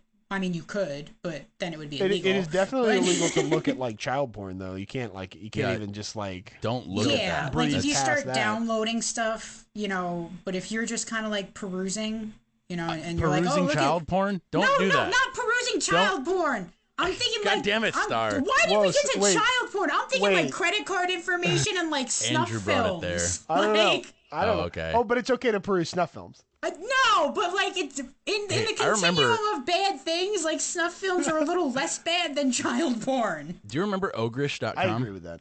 Yeah, Ogrish. Ogrish was a bad one. It wasn't the dark web. That was just the regular gore, internet. That wasn't illegal. That was just gore. Yeah, exactly. It was like it turned into bestgore.com. That was like when I was like 13 years old and discovering the internet for the first time. Yeah, that's pretty wild. Which, by the way, snuff films are only illegal to make, not watch. Just in case you want to know. That is a very important point to make. That makes sense. We're gonna keep this. We're gonna keep this silence. We're all thinking, "Oh, thank God, I'm not a." Thank God! Oh, thank God! Oh No. man. Okay, but you take your competitive shooting pretty seriously. Is that something you're doing as like a sport, separate of any concern about like training or self defense? It started out as my friends at the range were like, "We need more girls on the team, so you're going to join us." And I was like, "All right, like I guess I don't know what's going on, but I treat it a lot as like a sport, and I take like what I learned from that and I put it into my regular training, or like the other trainings that I go to, I put it into that. Because it all kind of intersects. I don't think like the people who are sitting there saying like, oh, if you're a tactical shooter, you shouldn't be shooting competition because it's stupid. That's not relevant to real This is such a life. meme Or right now. yeah, yeah, The the like do you train for competition or do you train for real life? yeah. I mean, there's transferable skills in both of them. Like to being able to move quickly, shoot on the run, target acquisition. It's not all just stationary standing shooting at targets. It can be, Sure. but there's a lot of stages where like you have to manipulate things. There was one stage that I did where you had to carry a ball with you and shoot the targets while you carried this ball with you to put it into a Yeah. tube that activated a target. That's lit, dude. So Do yeah, you ever do it's the fun. Casarda drill?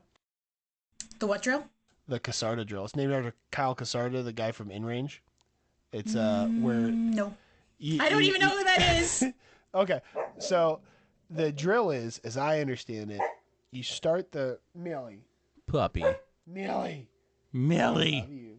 Doggy. You start the drill on one corner of the shooting bay, and you've got like a handful of targets at it's this is like a rifle drill, right? So they're far away, and you start with your gun and a kettlebell, and you do like a kettlebell, like a thrust, but you chuck the kettlebell as far as you can, and then you sprint to where you drop the kettlebell, and then you go prone or however you want to do it. You shoot the targets, and then once you've shot all the targets, you pick up the kettlebell and you chuck it again, and you do that until you get all the way across and then all the way back, and you're timed on it. That sounds like a lot of fun. I don't have anywhere here that I could do that, but if I did, I would play around with that. That sounds like awesome time. I Yeah, need to dude. start working out because that just gave me anxiety. Yeah, yeah. Well, that's the idea, I really man. need to is start doing to my really cardio again. Well, and the guy, Kyle Casarda and one of the guys from KE Arms run these. They call them Desert Brutality. These big two Yeah. gun matches out in the desert. And it's like you'll see like guys you know not in great shape. To look at them, but they'll do these drills and they're just sending it, dude. I just really really sort of breaks your sort of preconceived notion about like what is possible for us the bigger guys in the For shooting us. community. I mean, That's cool.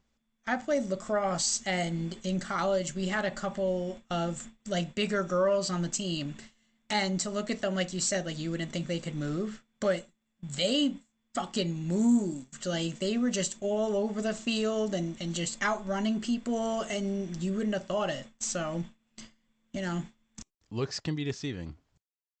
Yeah, man. And my goal is to get to the point where my looks actually are deceiving as opposed to just exactly what you would expect. Yeah, no, people see me like with a tucked in shirt and they're like, yeah, I can take him. Yeah, I can fight that guy. I'm honestly, I'm a big softie. If anybody ever wants to fight me, I don't know. That's Jordan, I don't want to fight you. Nobody wants to fight me. I don't know. Maybe there's somebody out there who wants. One down. Actually, well, I did get threatened at work once. Somebody wanted to fight me, and I was Like a coworker or like yeah, a somebody coworker. He threatened me via text, What? and I never took it anywhere because I was like, it wasn't worth it. It was like it was a very silly thing. He's But bipolar. he actually I'm pretty sure, like legit, and not to offend anybody who actually is, but yeah, no, I was like, this is not. That's This great. doesn't sound like a good career move. I'm not gonna. Yeah, to fight He's your also coworker. unanimously hated by everyone in the department, so I was like, well, Well, see, I there you go. must So be you on don't team have to good fight now. him. You don't have to prove No. yourself. Like he's No. already kind of a loser. Like a yep, moron. let him Exactly. swing first and get himself into trouble. Yep. Oh, my mouth. And then just made it's a weird also noise. sometimes not worth like administratively pursuing that, right? You know, like you don't. Yeah, no. Because he's already like a pariah. You don't need to like defend yourself from him. No, exactly. Although we have had people, pursue things with bad members of the department before that have ultimately gotten those people fired, and those people have turned into like department heroes because that was finally a straw that broke the camel's back. There you go. But whatever. I like I said before, I live and let live, and yeah, I'd like to think I'm well liked already, but it is what it is. Anyway, I love to think I'm well liked. It's my favorite thing to think. It keeps me from spiraling daily, which is good. I don't care. There you go. That's a good way to be. When you have people telling you that they hate you all the time, it's kind of just like, all right. Like I hope my family desensitized. Yeah, like my family likes me, my friends like me, so my dog likes me. My dog loves me. My dog likes me all the time, and it's such a good feeling to come home and your dog is just always happy to see you. Like, dogs oh my God, thank God, you're back. I thought you were gone forever. So I knew you loved me. Yeah, that's the best. Dogs are too good for us. We don't deserve them. I agree 100%.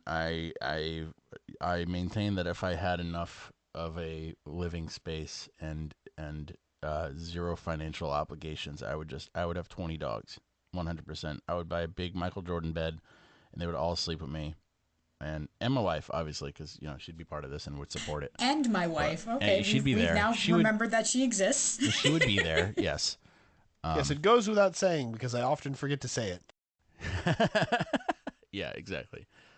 So Star, before we go, because we're approaching the 2-hour mark, and I think we've hit this episode out of the park. So before we I shouldn't speak for Andrew. Before I start running out of things to say and start getting super weirder than normal, no. It's time to say things that are uncomfortable and make everybody wish they didn't take part in this. What is?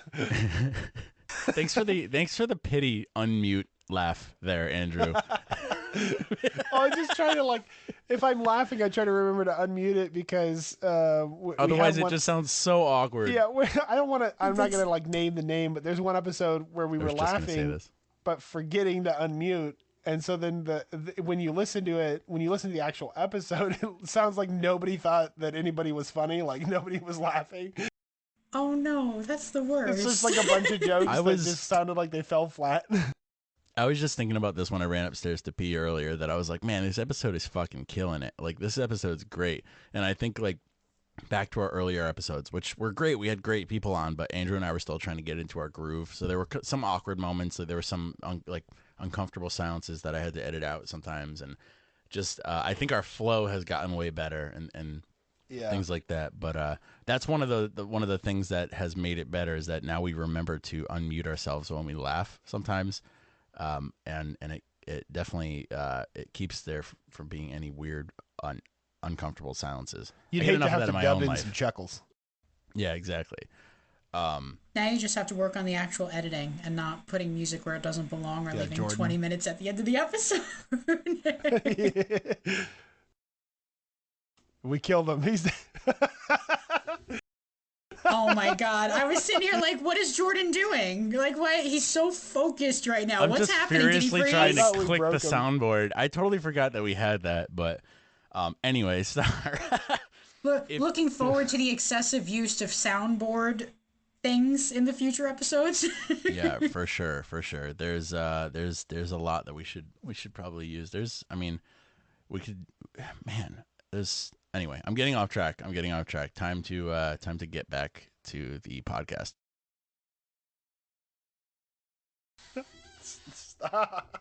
Okay. So Star, if like we do with our previous guests, and I don't know if you're aware of this, because our last guest wasn't. Our last guest told us that he has a chronic problem of not finishing podcasts, and it was hilarious. So he's never gotten to the end. We caught him off guard when we asked for a life pro tip. Can you give us some sort of monumental life advice? He was like, wait, this is a thing? And we're like, yes, we do it every episode. He's like, I've never finished an episode. If you could give a piece of advice, and it could be gun related, could be related to literally anything, what would that be? I actually sat here and thought about, well, not here, but like over the past couple of weeks after you guys asked me to like do this, I was like, what kind of advice should I give? What should I do? I don't know. And then I finally decided that I should just give something that's like important and could be relevant to people now or in the future. And I decided to just let everybody know that the new suicide hotline number is 988 because it used to be like a whole 11 digits, but now it's just 988. And, you know, it's important. That's so nice. It's important to know that like you're not alone. You need to be able, not you need to, but there is help available. And just because you feel shitty one day, a year, 2 years, 3 years, like there is help available. And even if you just got to reach out to there's a ton of different, you know, numbers and stuff that you can call, but that's the new suicide hotline number, and that is the information I would like to impart to everybody, whether they knew it or not, just as a reminder. 988. Yay! Yay!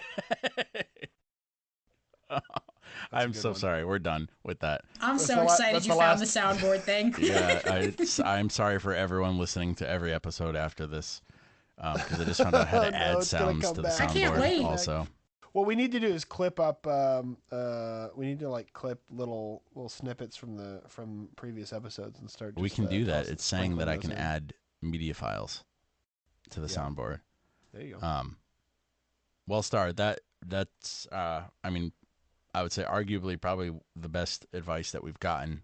Definitely the most impactful to somebody who needs it. And we appreciate you using your time to say that. I appreciate you guys having me on. Thank you. Yes, this was a lot of fun, and for Great our episode. I can't wait for all the hate mail and getting called a cop apologist and a crypto fascist. It'll happen. Crypto fascist. I thought that had something to do with the cryptocurrency. So did I originally. And I'm like, oh, it means you're a fake whatever it was. I was like, oh, no, like okay. a hidden fascist. That's what it is. Hidden fascist. Which, like Andrew said as before, is actually a thing. But I do think the word gets thrown out a little too. I am not one. Yeah, no. Which is exactly what a crypto fascist would say. 100%. I am. Wait, so based off of that, I have one funny story, and then we can go. Okay, that's it. So my sister and her husband one night, her husband got up to go use the bathroom, and when he came back, he scared her. She didn't realize that he had gotten up to left, so she just heard someone out in the hallway. So she gets up and she's like, "Who's there?" And he goes, "It's me, it's Kevin." And she goes, "That's what a robber would say." So now they have like a safe word for when he gets up and she doesn't realize it, and she thinks he's a robber in the house. If that's a constant problem, then I definitely think a safe word is important to have. Yeah, it is. Yeah, I don't know what the safe word is because I could also be a robber, but well, you're not allowed to know what the safe word is because then it's not safe. Yeah, that is that's a password, not a safe word. Yes. Oh yeah, you're right. Okay, password, safe word. They both ensure that nobody gets injured. Hopefully. Maybe some of our audience who's into BDSM can tell us the difference between a password and a safe word. Oh yes, I'd be interested in that. As would we. Also, we're putting out the call now. If you're a fan of the show and you actually feel like, if you're enough of a fan to actually do this, and you have any like short segments that you think would really fit on a soundboard here that you really like, then what you could do is comb through our entire catalog of episodes for us and mark down time codes that we can then go and use to make a soundboard. Yeah. Also, that's a thing that fans would do, probably, right? That would be. Also, that would be. Yeah. Also, review our podcast. Reviewing our podcast is a huge help. That's something that I don't think we say enough of because I hate like just propositioning people to do things for us, but. And it turns out that contributing to the Patreon actually gives you a sense of accomplishment and really makes your life better. You can, if you contribute to the Patreon, just like a sneak peek, you can hear about sensual shark hands. That's right. Yes. Oh, because that won't be in the actual episode. If you made it this far, and you want to hear about sensual shark hands, you gotta be a Patreon supporter. Oh Yep. my god. It's all worth it just for the sensual shark hands. Oh my god. Yeah, if you guys got this far and have no idea what we're talking about, then subscribe to our Patreon and find out for sure. Um, wow. All right.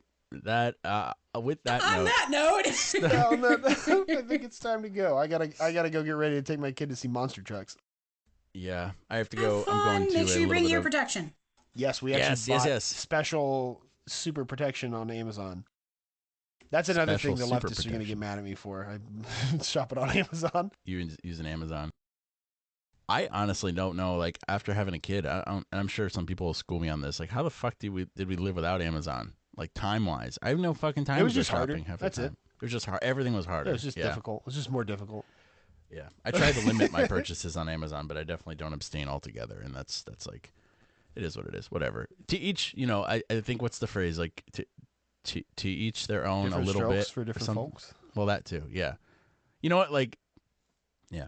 When I'm out at restaurants, I ask to refrain from putting a straw in my drink because I like turtles. If you can do a little bit. We're not allowed to have straws here anymore. And Why? like, yeah, we're not allowed to have straws at all. And if you do get a straw, it's like a paper one. Why is this? Because of the EPA? Yeah, or like because because of the environmental? because the environmental things. Like, we don't get to have plastic bags anymore. If you go food shopping and you don't bring your canvas bags with you, you're shit out of luck. Like, you're gonna be carrying your 80 items to the car in your arms. I'm gonna just say this right now. I'm gonna lay this down. I'm not gonna elaborate. I'm just gonna say this and then walk away. Don't exit the podcast though, because you have to finish uploading. Banning straws and banning grocery bags is ableist. I have a friend who she's Drop it, don't disabled, elaborate. and she lost her ever loving mind over the straw thing because she was like, people need straws if you're disabled and this and that, and the metal straws can poke someone's eye out. And then, like, literally a week later, someone got their eye stabbed by a metal straw, and I was like, oh my god, she's right. The metal straws are a menace to society. Yeah, exactly. They also feel garbage on your teeth. Like I'm already worried about my enamel, man. Are you a straw chewer? No, but I was told recently that I should drink my seltzer through a straw to save the enamel on my teeth. So Yes, I try because it brings the drink to the carbonic back of your acid. throat instead of having it in the front. Yeah. A lot of people don't know this. A lot of carbonation in sodas they're not pressure carbonated the way that that your little soda machine is. Sometimes they are. It's carbonic acid is what carbonates the sodas. Oh. So it's bad for you? So I'm going to be checking my ingredients list. Is that what that means? Well, almost any soda you get in a can has carbonic acid in it. It's in solution in the soda, and it's what as it comes out of solution, that's what releases the carbon dioxide in the can and pressurizes it. But while it is, as long as your soda is bubbly, it is more acidic because of the carbonic acid. Interesting. Wow. So I don't drink soda, but I'm going to have to look at my Bang energy drinks because that's carbonated. I definitely I don't drink soda, but I drink a fuck ton of seltzer. So that's and it's all carbonated the same way too. Wow. Well, it's not bad for you, but you do need to brush your teeth. Yeah, that makes sense. I feel like this was a worse fun fact than my Titanic one and all the people dying. Yeah. I don't know. I like how this is our toxic trait is we're like, all right, on that note, goodbye everyone. See you later. And then we talk for like 20 minutes. Yeah. Well, Mitch it was funny. Our episode with Mitch from Seabernard, we were like, I was like, I got to go to bed. We have to finish this. And then we hit end to the recording. We talked for like another 45 minutes, not recorded. Yeah. Which was good because we couldn't have a 4-hour or 3-hour episode or whatever it would have ended up being. And also we were a little more candid, I think, than we would have been if on recording. Mitch was a cool guest. He's going to be before this, so you'll know who Mitch is. Yeah, you if you're said listening. so. I'll be listening to you that said this that already, Friday. Jordan.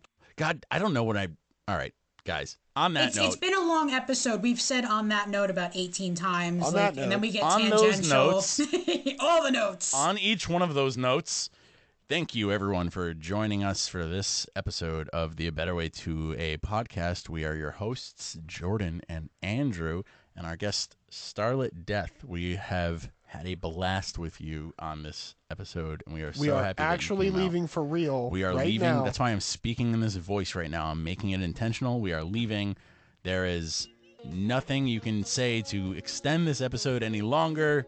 Even my don't try to stick around ridiculous if lengthening of this outro if will there's not any like time keep left. you around. Jordan has made an editing for mistake. This. It's It going is to just be blank space. over anytime. Yeah, I there's do going have to be to 20 stay a minutes little bit, of right, for it to upload. yes. Yeah, but you just leave your browser window open. Okay. There's going to be leave, 20 though. minutes of blank space at the end of this episode just because I suck as an editor. It's just a mistake. It's not. It's just a mistake. There's nothing at the end of it. It's not like the Marvel movies. There's nothing there's after. not any surprise. It's just something that it's just a character Don't flaw. check on it. It's a character flaw. Take our word for it. Don't click on the time at the end and just to there's see for nothing yourself. there. You'll be Don't disappointed. do that. Literally, just leave right now. Straight up disappointment. Bye. You can go. Go now. Bye. Bye.